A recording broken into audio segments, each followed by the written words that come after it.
Hello, Mr. Jones. Let's talk about your elevated blood pressure today. High blood pressure is known as hypertension, so let us discuss what it means to have a long history of uncontrolled hypertension. The top number of your blood pressure or systolic number is the pressure inside your arteries when your heart is contracting.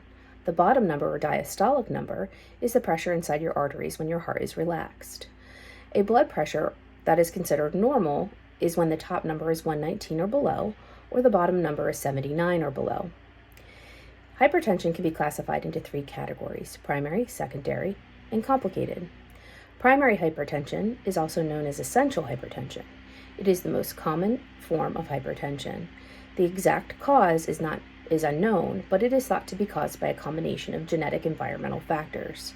In primary hypertension, the blood vessels become stiff and narrow, making it difficult for blood to flow through them.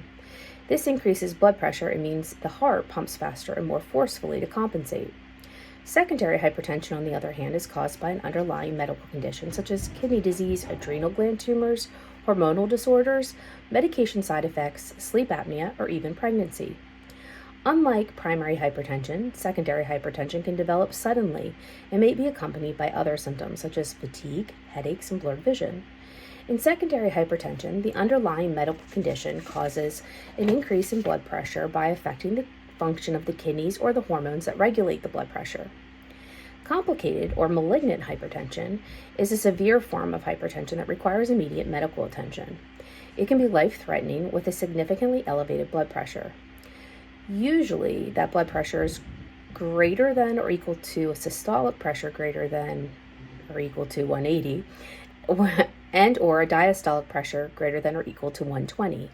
When blood pressure rises to extreme high levels, it can put a lot of strain on the organs and cause them to malfunction, causing organ damage. This can happen to individuals with or without a pre-existing diagnosis of hypertension. It is clinically identified by specific changes observed in the retina, including retinal hemorrhages, exudates, or papilloedema, which is optic disc swelling.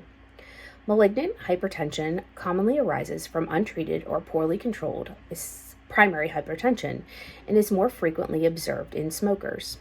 However, with improved efforts to control hypertension, the malignant phase has become less common. Let us review what we know about you and how this information and diagnosis can affect you. You are a 40-year-old African American male with a long-standing history of uncontrolled hypertension. While your age is not a risk factor, individuals with African American descent with primary hypertension face a higher risk of developing cardiovascular complications than other demographic groups. They are 3 times more likely to experience overall cardiovascular mortality and 6 to 7 times more likely to experience mortality before the age of 50 than individuals with European descent.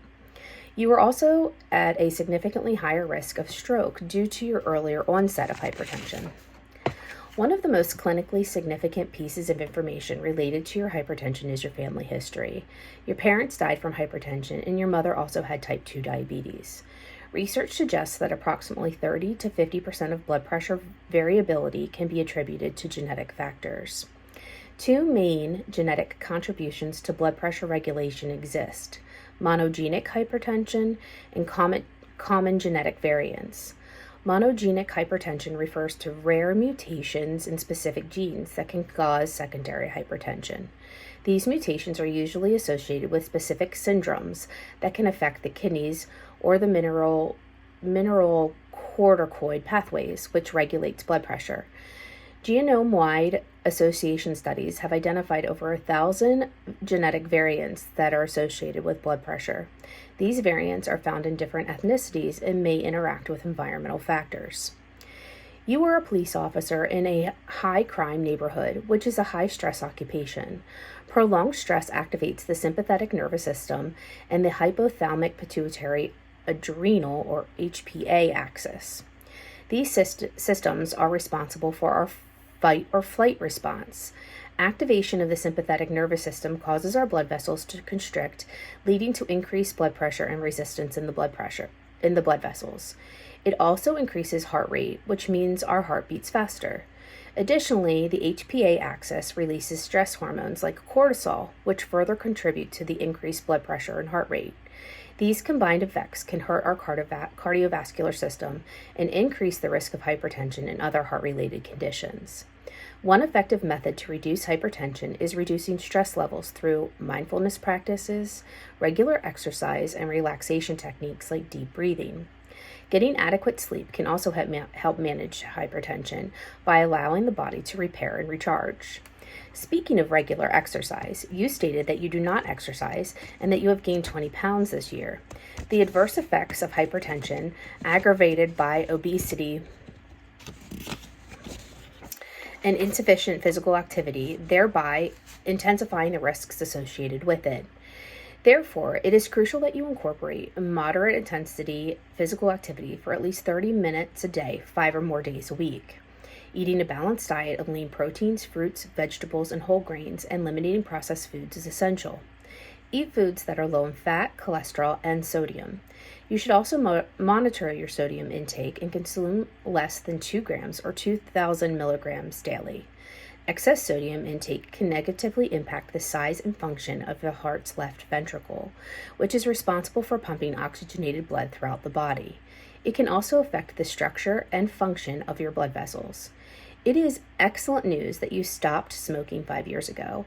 Smoking is linked to poor cardiac outcomes, and quitting can help lower your blood pressure. You mentioned that you drink several beers every evening.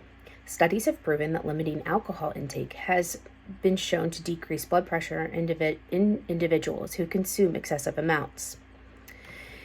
If left untreated, primary hypertension can lead to several complications, including left ventricle hypertrophy, or LVH. LVH occurs when the muscle mass of the heart's left ventricle increases in size due to the increased workload caused by hypertension. Over time, this can lead to a decrease in the heart's ability to pump blood efficiently, which can lead to heart failure. The pathophysiology of LVH begins with the heart's response to high blood pressure. As the pressure in your arteries increase, the heart must work harder to pump blood throughout the body. In response to this increased workload, the muscle cells in the heart's left ventricle begin to grow and multiply, leading to an increase in the ventricle size. Unfortunately, this increase in muscle mass is not without consequences. As the ventricle becomes more extensive, it may become less efficient at pumping blood, which can lead to a few symptoms such as shortness of breath, fatigue, and chest pain. In addition, LVH can increase the risk of heart attack, stroke, and other serious cardiovascular events. To avoid complications associated with LVH, you should take steps to manage your hypertension. This includes lifestyle changes that we previously mentioned, such as losing weight, exercising regularly, and eating a healthy diet, and eliminating your stress. You should also take medications as prescribed to help lower your blood pressure. In addition to these interventions, you should be aware of the potential warning signs of LVH and seek medical attention if you experience any symptoms. Thank you.